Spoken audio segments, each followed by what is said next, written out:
क्या भोजपुरी के दबंग स्टार खेसारी लाल यादव का अगला गाना कब आएगा। नमस्कार दोस्तों, कैसे हैं आप लोग। मैं श्रवण कुमार, जो मेरे चैनल को सब्सक्राइब नहीं किए हैं अभी तक सब्सक्राइब करें। जी हाँ दोस्तों, बिना देर किए आप वीडियो शुरू करता हूं।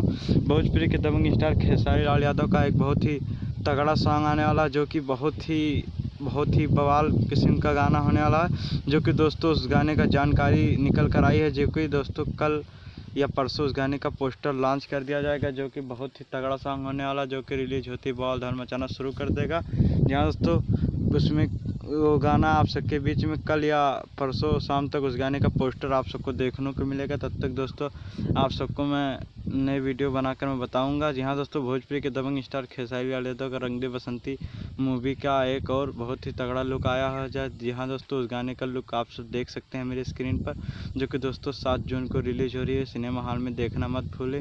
यहाँ तो चलते हैं, नमस्कार, फिर मिलूंगा नई वीडियो के साथ। तब तक दोस्तों धन्यवाद।